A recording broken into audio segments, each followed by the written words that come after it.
At dawn, Elara Vane knelt beneath white funeral candles, while one black flame burned among them. The court named her false Saintess. Duke Kaelin watched as Soren lifted the execution seal.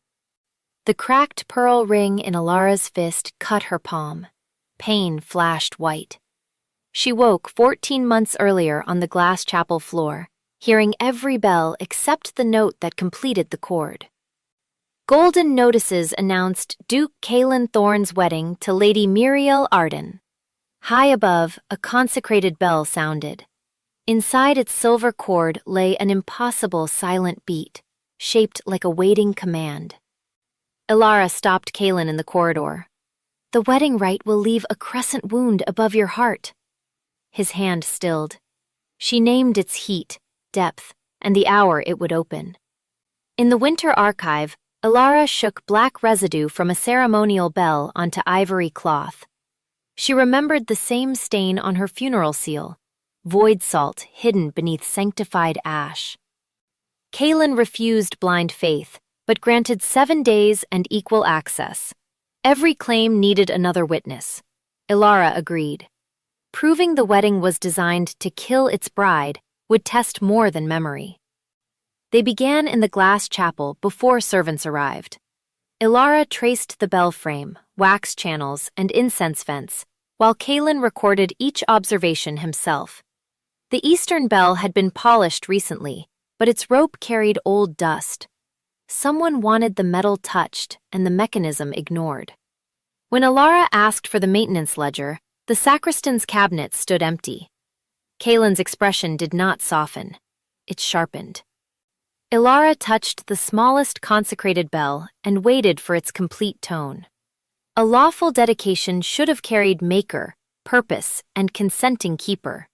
She heard maker and purpose, then a pressure where consent belonged. The sound bent toward Soren's private chapel. Dizziness tilted the glass saints overhead. Kaelin steadied the ladder, not her body, until she chose to take his offered hand. She refused another test before touching a second bell. Lady Muriel arrived in pearl traveling clothes, carrying the wedding contract herself. She was not the vain rival Elara had rehearsed hating for 14 months of remembered pain. Muriel read the room in one glance and asked why the bride had been excluded from an inspection of her own ceremony. Elara answered, "Because powerful men confuse secrecy with reverence." Muriel closed the door behind her. Kaelin explained the 7-day agreement without softening its danger. Muriel listened, then placed the wedding contract beside Elara's residue sample. Her diplomatic seal had been pressed after the ink dried, a procedural insult she had already noticed. She offered access to her correspondence, but not unquestioning trust. Elara almost smiled. "Good," she said. "Blind trust is how this trap intends to eat us." The table became neutral ground between them. The 3 adults tested the chapel's vessels one by one. Elara found a substituted promise inside the bridal cup. Obedience where mutual protection belonged. The cup itself was harmless until the eclipse incense awakened its seal. Muriel asked whether refusing the cup would end the plot. Elara said no. Soren had built redundancy into the rite. Their task was not escaping one blade, but proving the hand holding all of them. At noon, Soren entered with candle attendants and a concerned smile. He praised Elara's former service, mourned the strain that false hearing placed upon lonely auditors, and suggested rest. Elara recognized the method from her trial. Pity first, diagnosis second, punishment last.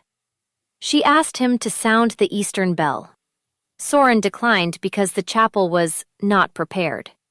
Kaelin wrote those exact words into his ledger. Soren invited Muriel to continue wedding rehearsals elsewhere. She refused with diplomatic sweetness, saying a bride should understand every oath made in her name. For one breath, irritation cracked his pastoral face. Elara heard no magic in that moment, only politics. It mattered more. Gifts could identify a damaged vessel. They could not measure ambition. Human choices still required human evidence. The distinction guided every next step. In a narrow service gallery, Elara found smoked glass dust beneath a replaced hinge. The hidden panel opened onto incense pipes, leading toward the soldier's transept. Kalen crawled through first, then stopped when the passage narrowed. His broad shoulders made the old builder's judgment look personal. Muriel, behind them, murmured that architecture had finally discovered a way to outrank a duke. Elara's laugh surprised all three. Beyond the panel, black salt had crusted inside a copper valve. Elara refused to taste or burn it. Instead, she sealed 3 samples under separate witnesses and marked their locations with thread knots. Soren could call one sample planted. 3 chains of custody would be harder to dismiss. Kalen watched her work and said, "You prepared for disbelief." Elara replied, "Disbelief is the only weather cord women are expected to predict." The first cost arrived before evening. After listening to a cracked incense vessel, Elara lost the left half of every sound. Kalen's questions reached her as broken shapes. She hid nothing, writing the symptom and duration into the evidence ledger. Her future memory had never included this day, because she had never investigated so early. Memory was a map drawn before the roads moved. The admission changed Kalen's posture toward her. Muriel used hand signs from treaty negotiations until Elara's hearing returned. She then revealed that Soren had personally accelerated the eclipse wedding, claiming border unrest required sacred unity. Kalen knew of no such emergency. He sent a coded request to Thornhold for guard rosters and oath revisions, but refused to summon troops. An army inside the capital would let Soren call investigation a coup. He also asked for civilian witnesses at once. By the 7th night's midpoint, they had residue, altered vessels, missing ledgers, and no proof connecting Soren to the substitutions. Kalen could delay the wedding for protocol, not accuse the Empire's highest prelate. Elara proposed the Winter Archive, where obsolete burial rites preserved ingredient records the living church preferred forgotten.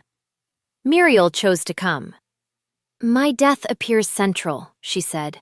"I dislike being underbriefed." Muriel had no intention of remaining symbolic. The Winter Archive occupied a sunken hall where cold preserved parchment better than prayer. Archivist Tomas Rell met them with wool gloves, a skeptical brow, and no patience for rank. He accepted Kalen's warrant, rejected Muriel's smile as irrelevant, and asked Elara which year, vessel, and funerary class she needed. When she answered precisely, his skepticism became professional interest. He led them below the public shelves. The cold had protected truths that warm sanctuaries had quietly learned to erase. Elara remembered smoke, screaming bells, and a black candle placed near Muriel's body, but not the burial formula's date. Tomas produced 6 catalogs spanning 80 years. Changed choices had already blurred her certainty. She admitted it before Kalen could ask. "I know the destination, not every road." Kalen nodded once and divided the search by ink type, refusing to turn her imperfect memory into either proof or shame. That honesty became the first rule of every decision they made below. They discovered black candles were never symbols of evil. In old plague rites, one black flame marked an oath suspended, because the dead could no longer consent. The practice had been abolished when prelates began declaring inconvenient contracts void. Elara stared at the drawing. Soren had placed the candle at her execution to brand her corrupt, knowing its original meaning accused the court instead. Its flame had always meant pause, not corruption, and the distinction changed everything. That reversal mattered. Tomas found a burial bell recipe listing moon silver, pearl ash, and a silver heart engraved by 2 independent keepers. Void salt appeared only in the margin, labeled a coercive preservative, forbidden after soldiers answered a dead king's command. The page had been cut near the signature. Tomas's mouth tightened.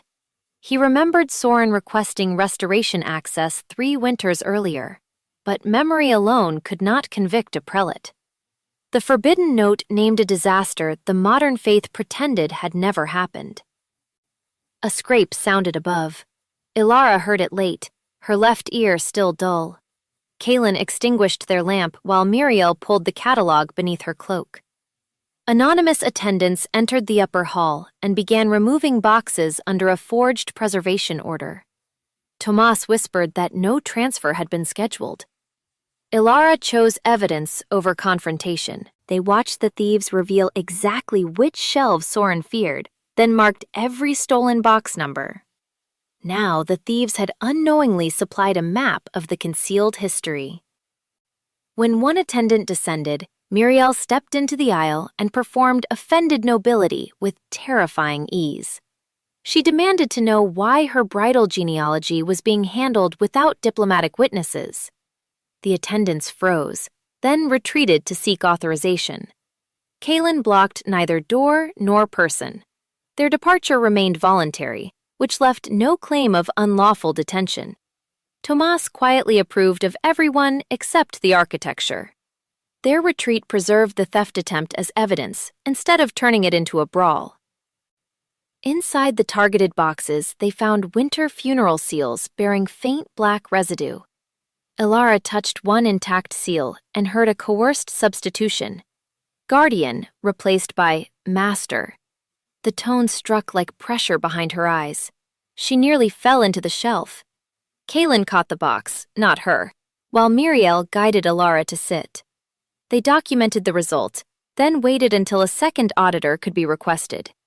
The seal's cold edge left a red crescent against her trembling fingertips. No second bell auditor would come. By dawn, Soren had suspended all sacred inspections, citing contamination fears. He also announced a public healing demonstration in the glass chapel, promising to calm rumors surrounding the wedding. Elara understood the trap. If she stayed away, he controlled the story. If she attended, he could stage a miracle her gift could not challenge without touching the consecrated vessel. She chose attendance, but only after designing witnesses who could survive the spectacle. Tomas refused to let them carry the original recipe into public danger. He made 3 sealed copies by hand, each with fiber impressions from the torn page, and stored the original beneath an unrelated tax register. Elara asked why he trusted them. Tomas corrected her. "I trust records. People are merely the weather around them." Kaelin's dry glance suggested Elara had finally met her professional twin. He labeled each copy differently, ensuring substitution would reveal its root. Roots would differ. Before leaving, Elara hung one black candle beside the copied formula, not as mourning, but as a temporary suspension of trust. The transformed meaning steadied her. A holy thing did not become pure because powerful men called it necessary. She would not destroy faith to defeat Soren. She would force its institutions to remember that consent had once been written into their oldest metal. She would restore the older safeguard, not replace one unquestioned authority with another. That distinction mattered. The glass chapel filled with nobles, clerks, wounded veterans, and frightened servants. Soren presented a silver basin said to reveal corruption. He invited Elara forward with exquisite courtesy. The basin flared white when she touched it, and black smoke curled around her wrist.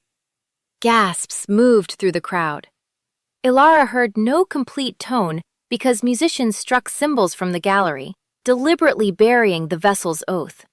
The performance had been timed so precisely that even doubt appeared choreographed. Even surprise felt rehearsed.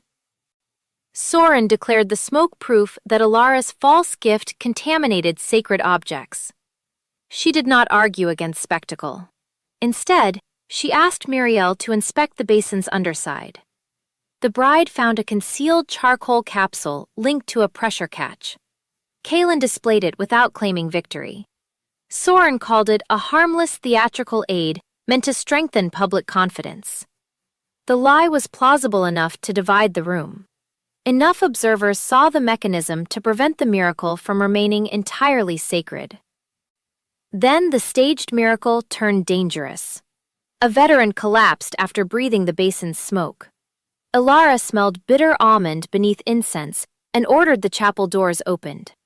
Soren's attendants tried to continue the rite, but Muriel used her bridal authority to dismiss the crowd. Kaylin carried no one dramatically. He organized clear exits and called physicians. Elara saved the residue cloth before anyone could replace it. The physicians later confirmed the smoke carried a deliberate irritant, not divine judgment. The veteran survived, but Soren blamed an old battlefield illness. Public opinion fractured. Some praised Elara for noticing poison. Others said she had caused panic to hide her exposure. The 7-day agreement now looked like permission granted to a dangerous woman. Kaylin offered to place her under guard for safety. Elara refused. Protection that removes my choices is only a prettier cell. He withdrew the offer immediately. His respect showed most clearly in how quickly he accepted the boundary. Muriel proposed a different shield: visible partnership. At the next court session, she would state that Elara worked at the bride's request, making attacks on Elara attacks on the wedding's diplomatic legitimacy. Elara warned that this could damage Muriel's treaty career. Muriel replied that a career purchased by silence was already damaged. The answer unsettled Elara because it sounded nothing like the woman she remembered condemning her.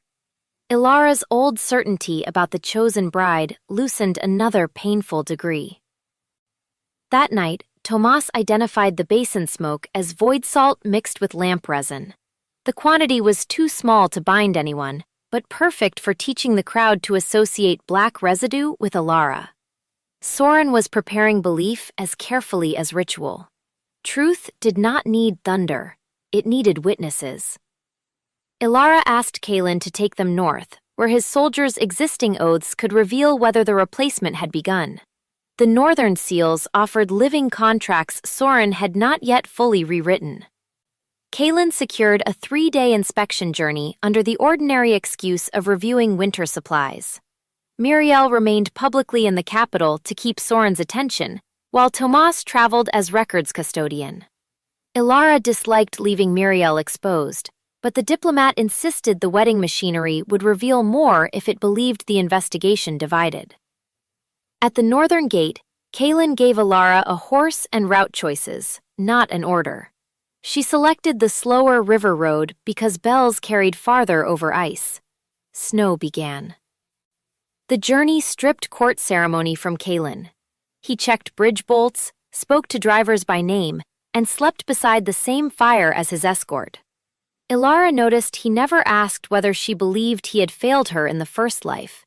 He asked what signs would precede corrupted obedience. She described delayed repetition, synchronized breath, and pain above the heart. He wrote each symptom without demanding the story of his death. That restraint made his questions easier to answer than sympathy would have. At dusk, a roadside shrine bell sounded through sleet. Elara touched it and heard a clean dedication made by 3 villagers, none coerced. Relief hit harder than fear. Her gift had spent years finding flaws. Purity felt almost suspicious. Kaylin asked what she heard. "A committee," she said. "Apparently holiness survives paperwork." His laugh was brief, low, and so unexpected that Tomas nearly dropped the map. For several miles afterward, the silence between them felt companionable rather than guarded. Thornhold rose from black rock and cold silver roofs, more fortress workshop than romantic palace. Kaylin entered without trumpets. The oath guard assembled in the lower yard, adult soldiers in practical armor, curious about the former candlekeeper beside their duke. Elara refused a mass test. Crowds and steel noise would obscure the tones. and no soldier would be touched without consent.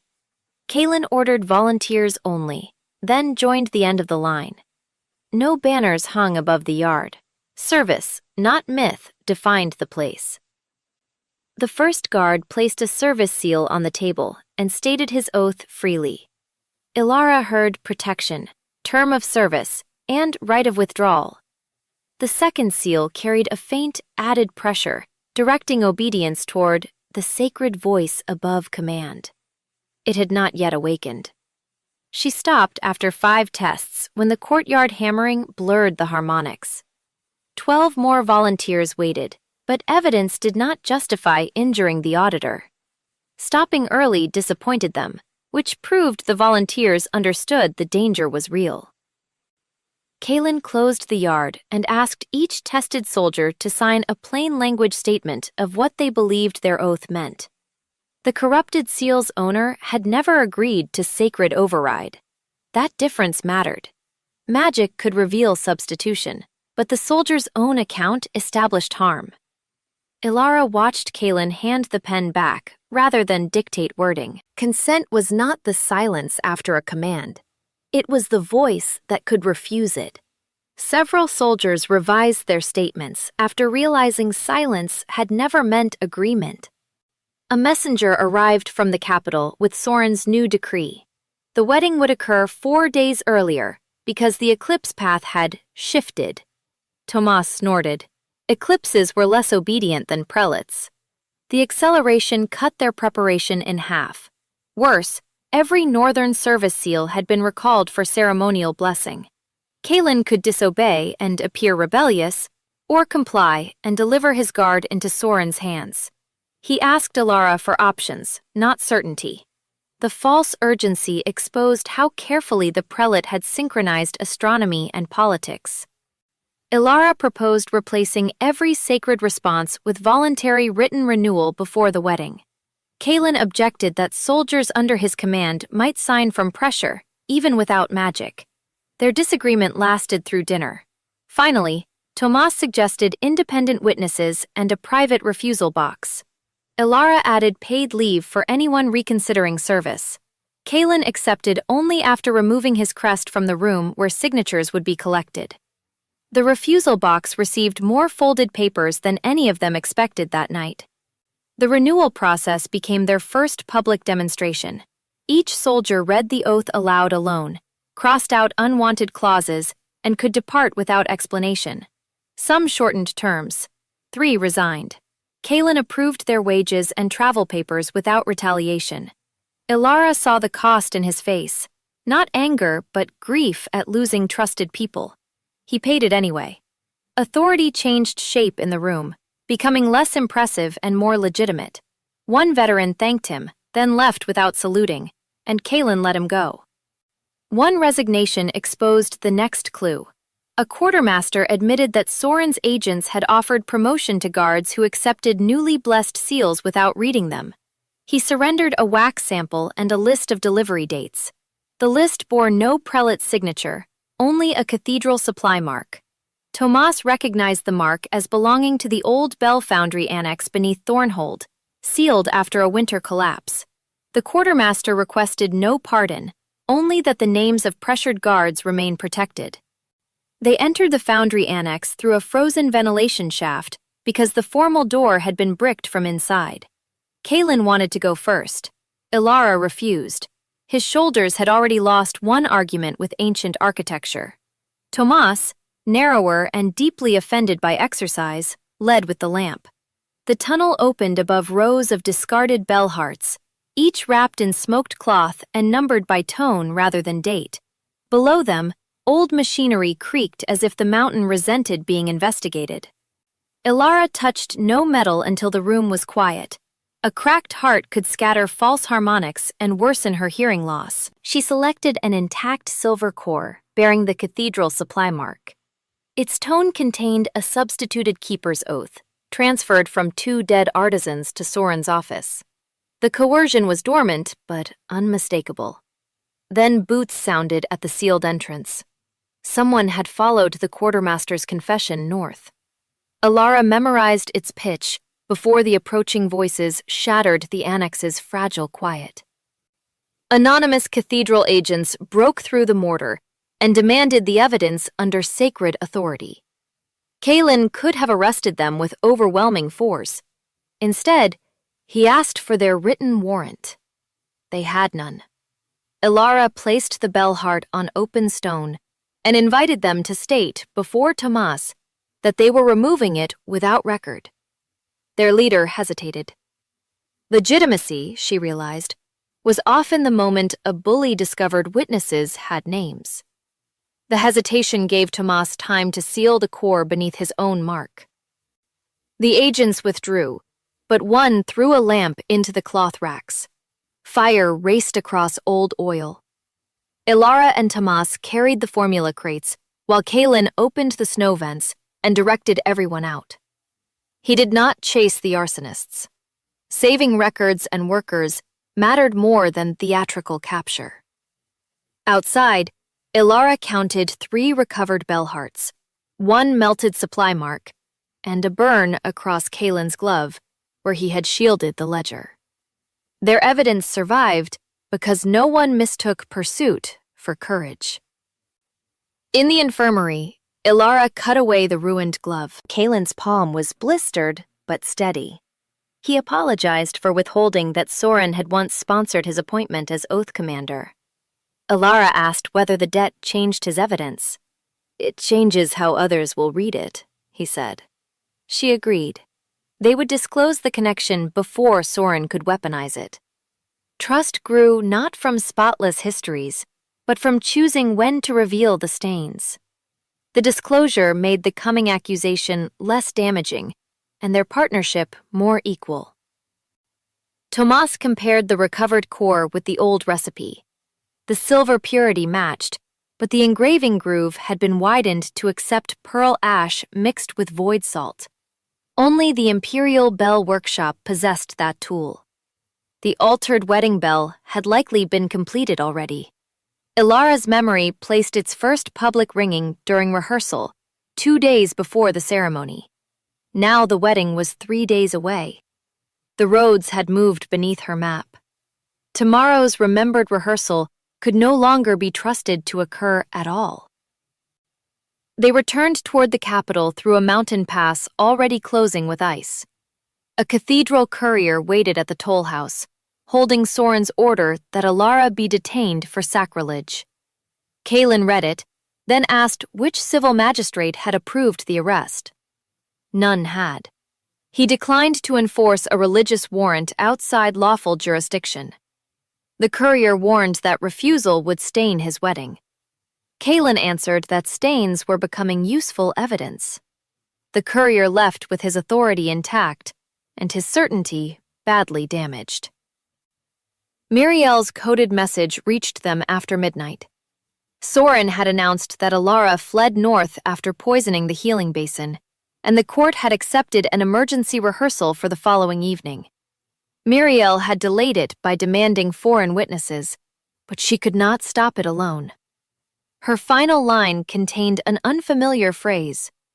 The pearl had cracked before the fire. Elara read it 3 times, pulse tightening. The phrase belonged to no code Elara remembered, which made it more urgent. The cracked ring in Elara's pocket had been listed among prosecution evidence after the cathedral fire. She had assumed Miriel wore it during the fatal rite, a symbol of contempt displayed beside Elara's supposed tools. Yet the ring was old diplomatic work, designed to split when exposed to void salt. Miriel's message implied it had been a warning device. Elara's remembered certainty began to fracture more painfully than the pearl. For the first time, Elara questioned not merely events, but her own emotions. At Thornhold's roadside chapel, Elara pressed the ring against the recovered bell heart. The pearl gave a thin, answering note, incomplete but clean. Inside the metal, she heard a sender's oath: protect the bearer from substituted vows. The ring had not belonged to Soren's case. Someone had placed a protective object among the evidence and taught the court to read it as guilt. Its maker had expected betrayal and hidden resistance inside an ordinary piece of jewelry. Its warning endured. Elara told Kaylin and Tomas exactly what she had believed, that Muriel denounced her, secured the execution, and watched without pity. She did not excuse the hatred merely because it had remained private in this life. Tomas asked what fact supported it. Only the evidence display and Soren's account. Kaylin said nothing comforting. He simply turned the horses toward the capital before dawn, giving her silence enough room to revise herself.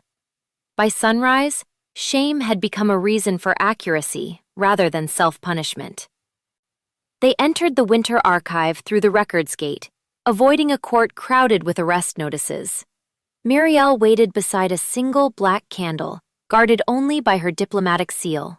When Elara showed the ring, Muriel's composure broke into exhausted anger. She had sent it through a chapel courier after discovering black residue in her bridal veil clasp. The courier vanished, and Soren told her Elara had refused contact. Muriel had chosen the archive because records could not be intimidated by bridal rank.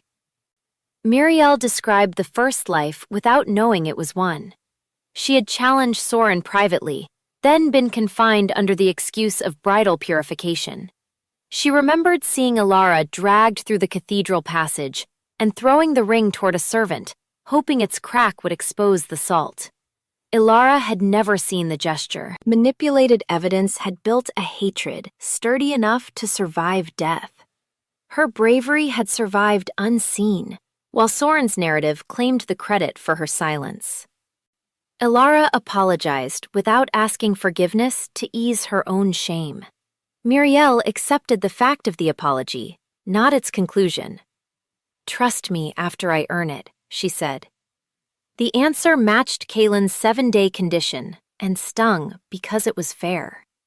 Their alliance changed there. Muriel ceased being the bride Elara must rescue and became the adult partner whose choices Soren had also tried to erase. From then on, rescue became cooperation, and cooperation demanded room for disagreement. That difference held. Together, they reconstructed the intercepted route. The missing courier's transfer log showed a replacement clerk assigned by Soren's office. Tomas found the clerk's hand in the prosecution inventory, where the ring had been mislabeled as an unblessed charm. The same handwriting approved the Eastern Bell's maintenance. It was not proof of murder, but it linked ring, bell, and evidence tampering through one administrative chain. The chain was bureaucratic, dull, and therefore more dangerous than a dramatic conspiracy. Boredom concealed design. Kaylin proposed confronting the clerk under civil questioning. Elara refused until they could protect the clerk from becoming a convenient scapegoat. Soren's plan depended on offices, fear, and rewarded obedience. One frightened employee had not designed it. Muriel arranged safe testimony through the embassy court. The clerk admitted moving objects under sealed orders and identified the Imperial Workshop foreman who delivered the replacement bell heart. Protecting testimony prevented the investigation from reproducing the same machinery of fear. Method mattered too. The foreman had disappeared. His rooms contained silver filings, pearl ash, and a receipt for void salt disguised as winter preservative. More important, Elara found a tuning sketch with one harmonic deliberately omitted. She could not read musical notation perfectly, but she recognized the shape of the silence she had heard. The altered bell was built not to command by sound alone, but to make listeners complete the missing oath themselves. The sketch converted Elara's private sensation into a design another expert could examine. That mechanism explained the wedding. When Kaylin's soldiers answered the ceremonial call, their voices would fill the absent harmonic and transfer obedience toward Soren. Muriel's death would release grief through the bridal vessel, amplifying the response while panic hid the wound above Kaylin's heart. The rite required public participation. That also meant public refusal could break it, but only if the crowd understood what they were hearing. The trap depended on victims participating before they knew participation had begun. Soren moved before they could publish. He summoned court physicians, displayed the veteran from the staged miracle, and claimed Elara had caused lasting illness with forbidden residue. The veteran, frightened and indebted to cathedral care, repeated the statement. Elara could expose the charcoal capsule, but attacking him would punish a victim. She instead released the physician's test showing lamp resin in his lungs and withheld his name. Her restraint preserved the veteran's dignity while narrowing Soren's explanation. Compassion became leverage. The court called her evasive. Soren then announced that the wedding would proceed at Eclipse Cathedral under imperial emergency authority. Glass Chapel was declared contaminated, placing its bells and records under his custody. He had seized the site where their investigation began and transformed delay into evidence of crisis. Kalen's 7 days ended at sunset. He told Elara the agreement was complete. She was no longer obligated to remain. The announcement also moved every remaining decision into public view. Elara understood the offer beneath his formality. Freedom before the danger became open treason. She also understood that staying as his hidden advisor would make her authority dependent on his protection. She declined both arrangements. Instead, she filed a public petition to audit the wedding as a former licensed bellkeeper, acting on behalf of Miriel, the consenting bride. Miriel signed first. Tomas signed as records witness. Kalen signed last, without title. This time, her place beside them came from her own petition. The petition forced a hearing in Tribunal Square, where Soren had once condemned Elara. This time, she entered in black cherry wool rather than tribunal white. One black candle stood on her table, labeled as an oath suspended pending consent. The old symbol unsettled clergy who knew its history. Elara presented residue chains, maintenance gaps, and the substituted formula without mentioning regression. Memory had guided the search. Evidence had to stand without it. The square remembered her differently before anyone spoke. Soren answered with elegance. He admitted theatrical smoke, emergency repairs, and administrative irregularities, framing each as harmless measures taken during border tension. He denied ordering void salt and challenged Elara to hear corruption in the recovered core before the crowd. Symbols waited at the square's edge. He knew noise weakened her gift. Elara refused the demonstration because the conditions were deliberately invalid.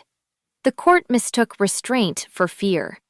Refusal cost her momentum, yet protected the standard she meant to build. Miriel stepped forward and asked a simpler question. Why had the bride never been shown the full rite? Soren replied that sacred mysteries protected her from spiritual burden. Miriel produced the contract clause granting her review of every vow affecting foreign treaties. By accelerating the ceremony and hiding substitutions, Soren had breached imperial diplomacy, even if the court rejected Elara's gift.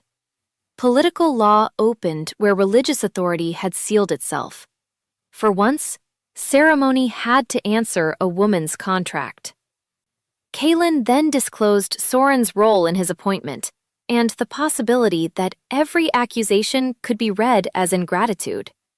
He submitted the information before Soren could reveal it theatrically. The crowd shifted. Voluntary disclosure deprived the prelate of scandal's sharpest edge. Soren retaliated by suspending Kalen from sacred command until the wedding. He expected humiliation. Kalen removed his oath cloak and laid it down without protest. His surrender of the cloak looked less like defeat than a precise severing. The suspension ended the formal command link Soren hoped to exploit, but it also stripped Kalen of legal authority over the guard. His deputy could now order the soldiers into the cathedral. Elara's future memory offered no answer. This had never happened before. She said so plainly. Kalen looked almost relieved. Then we stop arguing with ghosts, he said. We work with the people still capable of choosing. Uncertainty became shared ground instead of a weapon held over her. Without sacred command, Kaelin met the guard as a private citizen in Thornhold's capital barracks. He sent no summons. Elara and Miriel posted the voluntary oath findings publicly and invited any soldier to attend. Most came. Some did not. Kaelin explained the suspected transfer and asked them to refuse every sacred response until they had read the words attached. He did not ask loyalty to himself. That distinction persuaded more people than rank would have. Attendance itself became voluntary evidence. The deputy commander arrived, carrying Sorin's sealed order. He was not corrupt, only terrified that refusal would dissolve military unity during an eclipse. Elara demonstrated the altered clause using 2 wax impressions and the soldiers' written statements. She could not prove the wedding bell matched the core until she heard it. The deputy agreed to delay response for 1 breath after any command. 1 breath was all she could win without coercing him. The delayed response was narrow protection, but narrow protections could save lives. Sorin scheduled a private rehearsal inside Eclipse Cathedral and barred Elara by name. Miriel invoked bridal privilege to bring 1 auditor, but Sorin countered that Elara's license had lapsed after her suspension. Tomas found the renewal law. A former keeper could act when a consecrated instrument threatened civil contracts, provided 3 witnesses recorded the test. They had witnesses. What they lacked was safe access to the bell. The obsolete law had survived because no one important had bothered to erase it. Eclipse Cathedral was built around a vast central bell suspended above the altar. Its rope descended behind the bridal screen, allowing Sorin to ring it unseen. The incense vents opened directly over the Oathguard transept. Elara mapped the structure from Tomas's restoration plans, marking quiet chambers where she might hear a complete tone. Every route required crossing either the choir gallery or Sorin's attendants. She memorized the turns by touch in case darkness or deafness reached her first. Miriel proposed entering the rehearsal as intended and forcing Sorin to reveal the sequence. Kaelin objected because her death remained the plan's ignition. Miriel asked whether he would object as strongly if she were a male envoy testing an assassination route. He admitted he would not. She accepted the apology, but kept her decision. Elara supported her with 1 condition. No bridal vessel would touch Miriel's skin. Risk remained hers to choose, while prevention remained everyone's shared responsibility. They replaced nothing, poisoned nothing, and fabricated no sign. Instead, Tomas prepared certified copies of the old formula. Kaelin distributed plain language refusal cards to soldiers. Miriel drafted a public question requiring the officiant to name every vow. And Elara practiced locating the missing harmonic using harmless, cracked bells. Preparation felt less heroic than prophecy and far more exhausting. It also survived changes memory could not predict. Every measure could be explained publicly without asking anyone to believe a prophecy. Practice cost Elara more than expected. After the 6th bell, the room went silent, though Tomas's mouth still moved. She gripped the table until the floor stopped rolling. Complete hearing returned in fragments, then only on the right. The physician ordered 2 days without consecrated metal. The wedding was in 30 hours. Elara wrote the diagnosis herself, so no one could later claim she had concealed incapacity. The written record frightened her more than pain, because it made the cost undeniable. Kaelin found her in the winter archive, measuring vibrations through a wooden tuning fork. He did not command her to stop. He asked which part of the plan could survive without her hearing. The honest answer was most of it, but not the public exposure of the substituted oath. He suggested another auditor. None would defy Sorin. Elara said, Then we build a moment quiet enough for one damaged woman to hear. The plan began shifting from perfect hearing toward coordinated witness and timing. He offered to stand beside her at the altar. She refused because his presence would turn her evidence into a duke's factional claim. Their argument sharpened until Kaelin said he was tired of watching institutions isolate people and call the isolation impartiality. Elara answered that she was tired of powerful men making themselves indispensable to women's courage. Silence followed. Then he asked where support ended and ownership began.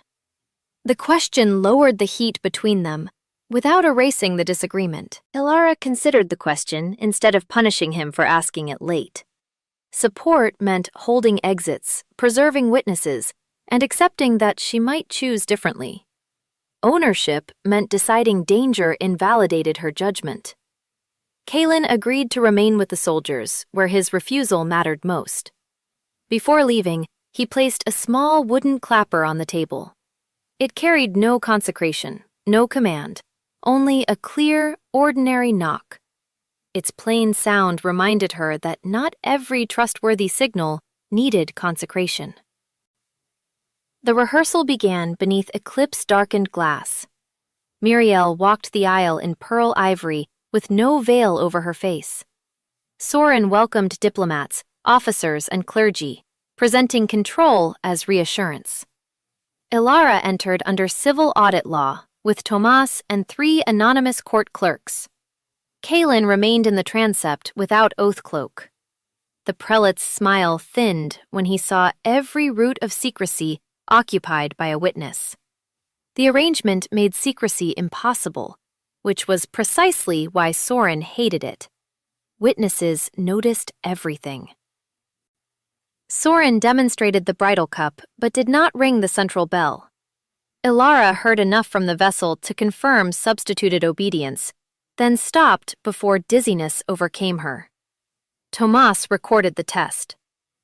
Miriel asked Soren to name the person receiving obedience. He replied, "The sacred office." She asked which office holder. He called the distinction irreverent. Diplomats began writing, though no documents would be readable from the nave. His refusal to answer turned Miriel's legal question into the room's central doubt. An attendant suddenly released incense into the soldier's transept. The eclipse mixture was weaker than the final dose, but several guards inhaled and turned toward Soren in synchronized silence. Kaelin ordered nothing. He opened the outer doors and said, as one person among them, "Leave if you choose." The deputy repeated the words. Soldiers broke formation individually, carrying affected comrades into clean air before the binding could settle. Their unsynchronized exits broke the rehearsal's intended image of automatic military unity. Soren accused Kaelin of sabotaging sacred unity. Miriel halted the rehearsal and demanded medical inspection of the incense. The prelate invoked emergency authority, declaring the cathedral sealed until the wedding. Elara used the confusion to touch the central bell's support column, not the bell itself. Through the metal, she felt the missing harmonic waiting above, sharper and larger than the foundry core. Her hearing vanished completely. She had confirmed the danger and paid for the confirmation with her last clear sound. The world became movement without sound. Tomas's alarm, Miriel's command, and Kaelin crossing the transept reached Elara only as faces and force. She sank against the column, disoriented by silent distance. Soren watched from the altar with satisfaction, too controlled to count as confession. Elara pressed the wooden clapper against the floor and felt its ordinary vibration. One clean pulse gave her body a direction out. The humble tool worked because it carried no claim over her attention. For 12 hours, Elara heard nothing. She communicated by slate, while physicians treated vertigo and warned that another full reading might cause permanent loss. Soren announced that her collapse proved spiritual corruption. The claim no longer mattered as much as he expected.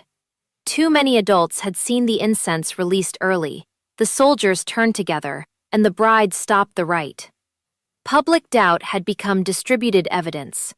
Soren had won the louder story, but lost exclusive ownership of the event. Muriel sat beside Elara and confessed one practical fear. If she withdrew from the wedding, Soren would blame her kingdom and fracture the treaty. Elara wrote that sacrificing herself would not preserve a treaty built on concealed murder. Muriel replied that diplomacy often asked adults to choose which harm reached fewer people.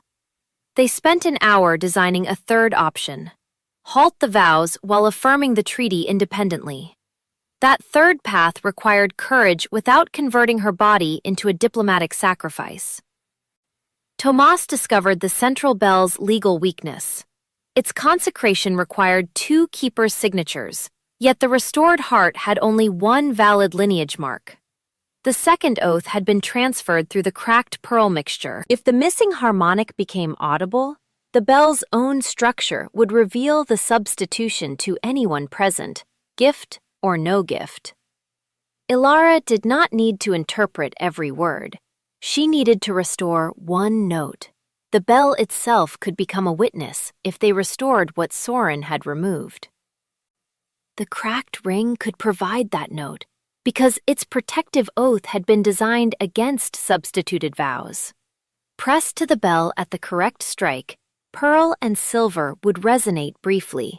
The ring would likely shatter. Elara's only object from her second chance would be destroyed, and she might still lose her hearing. She accepted the cost. Memory had brought her back. It did not deserve to become a shrine. Some warnings fulfilled their purpose only by being spent at the necessary moment. Kalen returned with signed statements from guards who experienced the rehearsal compulsion. He also brought a formal notice ending his engagement to Muriel by mutual consent, effective before the wedding hour. They would preserve the treaty through separate civil terms. Neither adult allowed Soren to turn a political arrangement into ownership. Elara read the notice twice, then looked away before her relief could pretend to be only strategic. Strategy changed first. Whatever affection remained would have to wait for cleaner ground. The end of the engagement changed the plan. Muriel would enter Eclipse Cathedral not as Kalen's promised bride, but as treaty envoy, wearing the ceremonial pearl mantle because it granted access to the altar. Soren could refuse her and expose his political motive, or admit her and lose control of the vows. Kalen would stand among former subordinates without authority. Elara would enter as public auditor under civil petition, nearly deaf and entirely visible. Each role had lost coercive leverage. Before dawn, Elara tested the ring against Tomas's recovered bell heart. The pearl produced a narrow vibration she could feel through bone, even when sound faded. Tomas marked the exact angle with wax. They practiced once, then stopped. Repetition would weaken the ring. Elara asked him to keep the black candle if she failed. Tomas said records were not grave goods. "You will explain it yourself," he replied, refusing sentiment with professional severity. Precision would decide whether truth became audible. Soren sent Elara a final private offer. Withdraw the petition, accept quiet restoration as a provincial candlekeeper, and Muriel would be permitted to leave safely. The message contained no admission, only the confidence of a man who believed mercy belonged to him. Elara returned it unsigned with the old black candle statute attached. An oath under threat was suspended by definition. His bargain documented the very principle he had erased. The attached statute transformed refusal from defiance into documented legal consistency. The eclipse began as crowds filled Tribunal Square and the cathedral steps. Soren ordered bells rung across the capital to cover the central instrument's altered tone. Elara's gift would be useless in that noise. Muriel activated the treaty's mourning protocol, asking foreign delegations to keep silence during the celestial passage. Their bells stopped out of diplomatic courtesy. One by one, civic towers followed, unwilling to appear less disciplined than visiting envoys. Soren's noise strategy collapsed through protocol rather than any miraculous command. Inside Eclipse Cathedral, candle amber narrowed beneath blood-red glass. Soren stood at the altar in white and silver, the image of untroubled authority. Muriel approached without Kaelin, and murmurs rolled through the nave. Elara took her place beside Tomas's evidence table. Kaelin stood near the guard transept with empty hands. No one looked triumphant. They looked like adults who understood that failure would become policy.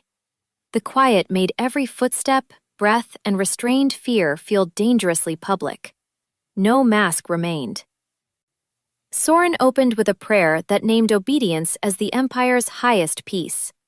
Muriel interrupted at the lawful response and asked him to identify every beneficiary of the vow. He answered, crown, faith, and realm. She asked where the soldier's conscience appeared. The congregation shifted. Soren declared her questions a foreign intrusion, forgetting she was the chosen diplomatic bride whose presence had justified the wedding. He had prepared answers for accusation, but not for a bride demanding definitions. Tomas presented certified copies of the original Bell formula and restoration law. Soren challenged the missing original signature. Tomas revealed the fiber impressions and catalog trail, then identified every box targeted during the attempted archive removal. The evidence showed alteration, access, and concealment, but not yet the bell above them. Soren smiled. He believed the instrument would bind the witnesses before their records could become judgment. Records could delay power, yet only the exposed instrument could finally redirect it. Elara displayed the residue samples from Glass Chapel, Winter Archive, Healing Basin, and Foundry Core. Each had been sealed by different adults on different days. Their matching mineral structure formed a chain Soren could not reduce to one planted object. He called void salt an obsolete preservative. Elara answered that preservatives did not require hidden pipes into a military transept. Her voice sounded distant inside her damaged hearing. The separate seals made coincidence less plausible with every object she placed down. The prelate invoked emergency authority and ordered the ceremony continued. Muriel refused the bridal cup. No vow proceeds through my body without my informed consent. The words carried through the quiet cathedral. Soren gestured to attendants, but foreign witnesses moved beside Muriel before anyone could isolate her. She had transformed diplomatic etiquette into physical protection without summoning a weapon. Her refusal removed the death Soren needed, the grief he planned to harvest, and the silence he expected from diplomacy. Soren turned to the guard and commanded them to answer the sacred call. The deputy raised his hand for the agreed one-breath delay. Every soldier held silence. Kaelin did not speak, because even advice from their former commander might become pressure. The pause spread through the nave. Fear could fill a chapel, but it could not write a lawful oath. Soren's calm finally showed strain. The soldier's stillness became a public act rather than an absence waiting to be filled. He seized the hidden bell rope and rang early. The central bell struck with a force that shook smoked glass. Incense flooded the transept. Several soldiers inhaled before doors could open, and the missing harmonic pulled at their voices like a hook. Elara heard only a broken metallic roar. The crescent wound appeared above Kaelin's heart, darkening beneath his shirt exactly as she had warned. His remembered death had begun, but this time no obedient chorus completed it. Kaelin staggered, but did not issue a countercommand. He tore open the outer shutters and told the nearest guard, "Your oath belongs to you." The sentence was invitation, not order. Muriel overturned the unlit bridal vessel before grief could activate it. Tomas anchored the evidence table as the floor trembled. Their preparation divided Soren's mechanism into separate failures, but the bell still demanded completion. Every ally acted within a boundary established before panic could distort judgment. No role replaced another. Elara climbed the narrow stair toward the bell platform while the cathedral tilted around her. Soren ordered attendants to stop her under sacred law. Tomas read the civil audit statute aloud, and Muriel demanded that every obstruction be recorded as treaty interference. Witnesses turned toward the stair. Soren could use force, but no longer privately. Elara reached the platform with the cracked ring cutting deeper into her palm. The climb exposed her completely, but it also made every attempted obstruction visible. At the bell, deliberate noise became physical pressure. Soren rang again before Elara could place the pearl. The coerced oath surged through the silver heart, substituting his office for every soldier's chosen guardian. Elara touched the rim and received fragments. Maker, purpose, master.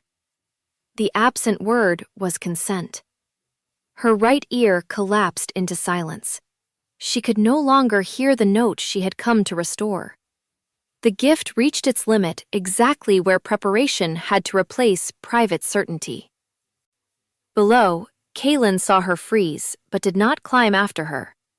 He trusted the boundary they had argued into existence. Instead, he asked the soldiers to tap their written refusal cards against their breastplates, one ordinary beat each, only if they chose. The sounds were uneven, human, and impossible to mistake for drilled obedience. Through the platform, Elara felt those separate pulses rising. No two strikes matched, and that difference protected them from becoming another commanded chorus. Difference became defense. She pressed Tomas's wooden clapper to the bell frame and used vibration rather than hearing to find the strike's dying edge. Then she set the cracked pearl ring against the marked groove. The pearl answered the old protective oath. For one breath, the missing harmonic returned, not holy light, not prophecy, but a clear silver interval the entire cathedral could hear. She followed touch, timing, and the remembered recipe when sound itself abandoned her. Her body became the listening instrument. The restored tone exposed the substitution inside the bell. Soren's consecration named the sacred office above consent as master of every answering soldier. The phrase emerged not as spoken language, but as a pressure shaped by the crowd's own understanding. Guards recoiled. Clergy covered their seals. Diplomats heard enough to know the rite violated every contract presented to them. The ring split into 3 pieces and fell. The crowd's recognition supplied the witness her damaged hearing could no longer provide.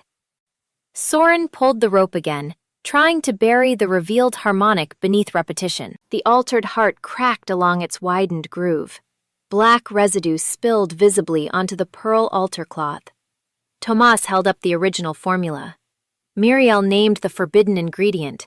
Elara pointed to the matching sealed samples. The prelate's own instrument connected plan, material, and intended beneficiary without requiring him to confess. Material truth spread across the altar where sacred secrecy had been staged. Nothing remained merely symbolic.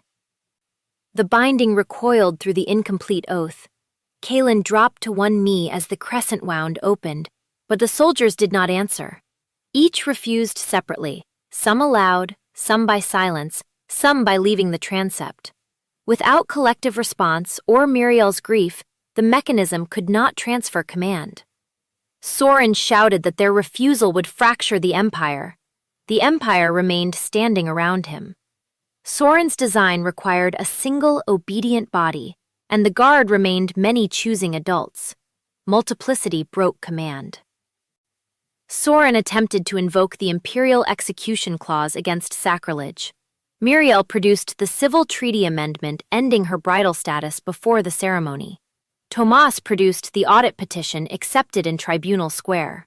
Kaelin, stripped of sacred command, had no military authority to misuse.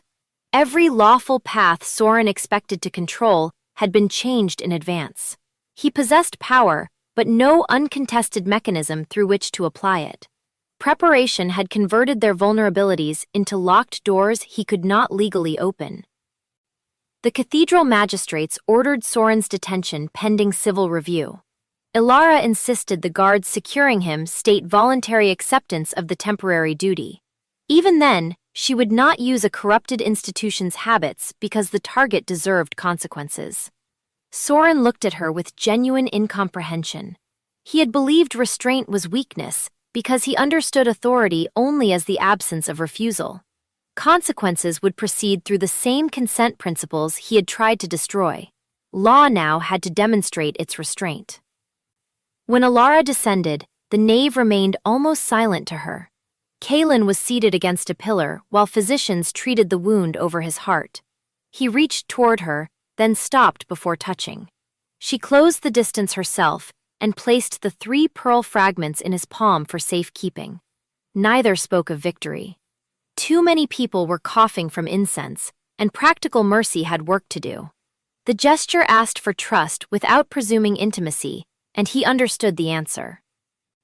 Muriel organized clean air stations in the cathedral courtyards and ordered treaty carriages used for the injured regardless of allegiance. Tomas sealed the broken bell heart under 5 witnesses. Kalin asked the former deputy to coordinate exits, explicitly accepting his refusal if he wished. Elara sat beneath the silent bell and wrote symptoms, times, and names while her hearing flickered. Evidence continued after spectacle ended. No one allowed relief to interrupt the chain of custody or medical care. Procedure outlasted adrenaline. By sunset, physicians confirmed that no soldier's oath had transferred permanently. Those exposed to incense experienced confusion and chest pain, but retained independent judgment. The absence of Muriel's death had denied the rite its amplifying grief. Elara absorbed that fact with delayed horror. In the first life, Soren had not killed Muriel merely to remove a witness. He had converted public mourning into fuel. Saving Muriel had protected thousands from a weapon powered by their own sorrow. Survival changed policy. Kalin's wound proved shallow because the soldiers withheld response. He would recover, though sacred command remained legally suspended. He asked Elara whether she regretted destroying the ring. She looked at the pearl fragments and realized she did not. The ring had warned, returned, and revealed. Keeping it whole would have honored the object above its purpose, the same mistake the faith had made with its institutions. Purpose, not preservation, was the final measure she chose for every sacred object. That night, Elara heard one sound clearly, the black candle's wick snapping as Tomas lit it beside the sealed bell. This time it marked neither execution nor grief. It suspended every military oath touched by the cathedral until each adult could review and renew it freely. Across the empire, commanders received the notice. Authority paused, not collapsed, because consent had become procedure rather than decoration. The pause gave every affected adult time to become an author of service again. Civil hearings lasted 6 weeks. Soren denied criminal intent, but the altered formula, workshop receipt, intercepted ring inventory, residue chain, and rehearsal statements established deliberate coercion and reckless endangerment. The court stripped him of office and transferred him to civil custody. Elara testified only to what she could verify. She never offered regression as proof, because even a true miracle should not outrank evidence. The imperial faith survived, smaller and publicly accountable. Its council lost authority over military oaths, and every consecrated contract required independent civilian review. Some clergy called the reforms humiliation. Others brought Elara hidden records they had feared to reveal. She accepted documents, not devotion. Mercy without evidence was only another costume for power, and reform without records could become the next prelate's promise. Kalin declined restoration as sacred commander. He returned to Thornhold under a civil commission with fixed terms and review by the soldiers he led. Every guard received a written voluntary oath, a withdrawal process, and paid reconsideration leave. 3 more adults resigned. Kaylin honored the decisions. The Northern force became smaller, slower to mobilize, and far harder for any single voice to steal. Muriel negotiated the treaty without marriage, exchanging port access for winter grain and joint oversight instead of bodies at an altar. The success made her the empire's first permanent treaty envoy, chosen by council rather than engagement. At the signing, she wore the cracked ring's empty pearl setting as a clasp. Elara noticed and said nothing. Some apologies were best continued through structure. 4 months after the engagement ended, and Kaylin's command over Elara had never begun, he invited her to inspect Thornhold's new public oath hall. He asked as an equal, with travel costs paid by the council rather than his household. On the quiet battlement afterward, he said he wanted her company beyond evidence. Elara answered by kissing him once, brief and mutual, then asking whether the hall's acoustics were truly that terrible.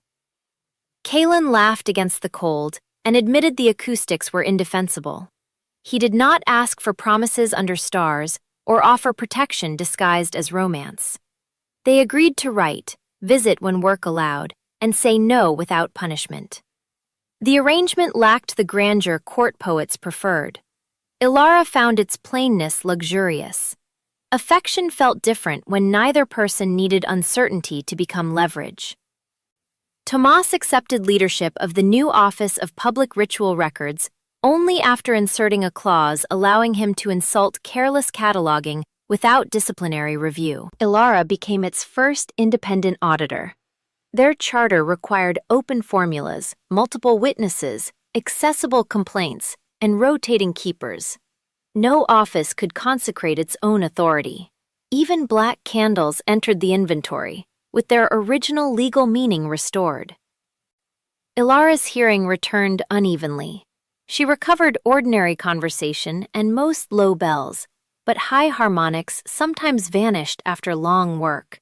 She trained 2 adult auditors to share difficult readings and stopped treating pain as proof of dedication. Her gift remained useful because it had limits everyone documented. The public trusted it more once the office designed procedures for the days it failed. 9 months after the eclipse, Glass Chapel reopened under a free charter. Its smoked panels had been repaired with clear seams rather than hidden patches. Every bell displayed its maker, purpose, ingredients, and consenting keepers in public records outside the sanctuary. Visitors could request an audit without clerical permission. The chapel sounded less majestic than before. It sounded honest. Ordinary listeners noticed the difference.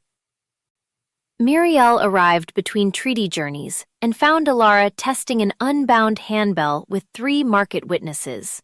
The envoy had traded bridal pearl for practical crimson and carried no ceremonial escort. She reported that other kingdoms were copying the consent clauses. Elara teased that diplomacy had finally discovered paperwork. Muriel replied that paperwork had discovered better tailoring. Their old imagined rivalry no longer controlled the room. Kaylin brought Thornhold's first annual oath review, signed by soldiers, cooks, healers, and stable workers who had chosen separate terms. He waited in the public queue rather than entering through the keeper's door. Elara made him wait longer for pretending not to notice the shorter line. He called this abuse of independent authority. Tomas, within hearing, recorded the complaint under ducal impatience recurring. The broken cathedral bell was not melted into a monument. Its safe silver became small, unbound bells for clinics, courts, and guardhouses, each incapable of carrying sacred obedience.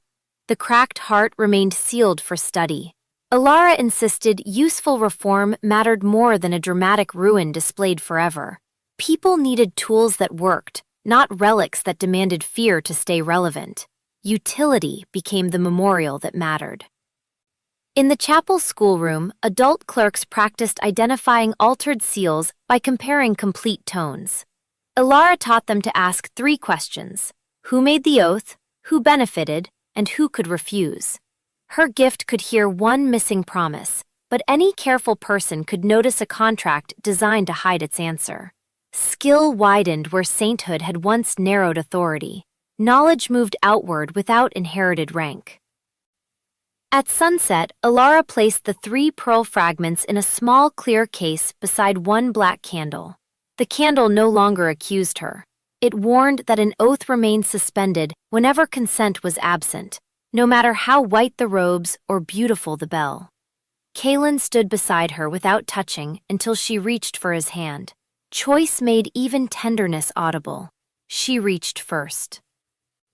When the free chapel rang its evening sequence, no voice was required to answer. The tones opened space rather than filling it with command. Elara heard one high note fade, then return through the harmony of smaller bells tuned by many keepers. Holiness without consent was only control wearing white. The black candle burned steadily beside the broken pearl. No answer was demanded. Would you have trusted Elara's memory, or waited until the evidence could stand without it? Tell us which choice changed your view of Miriel, and subscribe to her second crown for more complete royal fantasy stories about women who reclaim authority on their own terms. Here, evidence changes destiny.